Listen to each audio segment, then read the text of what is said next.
All right, let's check out the JOYO WA 2. Thanks for asking. I'm happy to make a video for you here. I just gotta say, man, it's not gonna be super high quality. You asked, like, I don't have two cameras, so instead of showing you two views, I'm just gonna try to get a full body view so you can see what my foot is doing. But I'll kind of walk you through my thoughts on this. So what I'm gonna say right out the gates is this thing is super high value. I'll just get that out of the way. If you're looking for a good value WA, something good for your money, you can't go wrong with this thing, but there are a few caveats. There are some things that you should keep in mind. First of all is the size. Like, this thing is tiny, and I'm gonna say, we'll talk a little bit more at the end, but I'm gonna just say, like, it's a little bit harder to control than what I've been used to with other WAs in the past. But you know, that said, you get used to it like anything. It's pretty cool, man. We got quite a few settings here. So we have it can act as a wah or a volume pedal, and I'll show you both. But what we also have here is a volume here, or like a minimum or maximum volumes. You can set the volume threshold for when you're using the volume pedal. So I'll show you what I mean in the actual demo, but essentially you can control if you want it to go from 0 to 100 or like 50% volume to 100 or anything like that. Now, the next setting we have here is called quality. And essentially, the way I understand it and what I kind of hear when I'm playing around with it is if you want the wah to sweep over a wide frequency spectrum, you're going to turn that up. And if you want it to go over a smaller frequency spectrum, you're going to turn it down. And then the last one that we have here is called range. And this is essentially just shaping the overall tonal qualities. That's kind of what I hear and what I understand from the write-up. It's shaping the overall tonal qualities of the wah. So you have a few different kind of qualities that you can mess around with there. So there's a lot that you can play with here. So I guess let's just plug it in, man. I'll go through the different settings so you can kind of see hear it and just see what I'm doing. And I'll give you my overall thoughts at the end. All right, so for this one, we're gonna use my 60s Les Paul Standard. Love this guitar. We're gonna plug into the MT15 here. So it's a killer amp. I can review that if you guys have some interest. The cab we're running is an orange cab. It's a 2x12 loaded with Celestion V30s.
All right, so I mean, we ran through pretty much everything this thing has to offer there. I'll give you my thoughts, man. You guys heard it, so you guys can kind of decide for yourself what you think.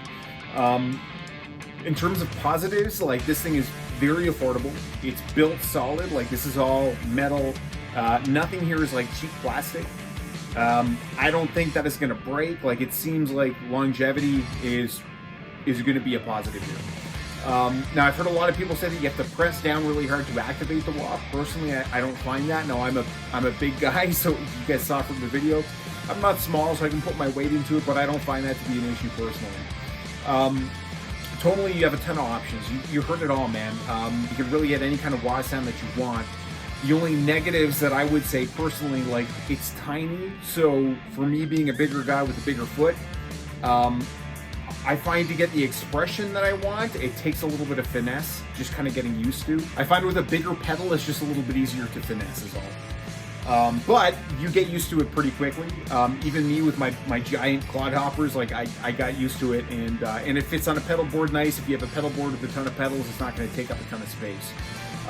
Now, beyond the size, which can really be a positive or negative depending on how you're looking at it, I would say really it's just the volume aspect. From a wah standpoint, this thing's fantastic. From a volume swell perspective, I think it falls short. I would say that's the biggest downfall with this thing. But, you know, like anything, you kind of get what you pay for. And if you're just looking for a good wah, you can't go wrong with this thing. But as you heard from the volume, it's nice that it has this little volume tone. So you heard when I turned it all the way up, we wouldn't get all the way down to a zero volume. It was like 50%, something like that. And all the way down, it would be a zero volume to 100. Now, when you turn it all the way down, as you guys saw, you go from 0 to 100 like that. So it's really hard to get a nice volume swell. And if you're trying to get good volume swells, this pedal's not really going to do the trick for you. It's 0 to 100. But from a wah perspective, it's fantastic. So I would say that's my thoughts, man. For an inexpensive wah, if you don't care about the volume aspect and you're not worried about the size, I think this is a steal.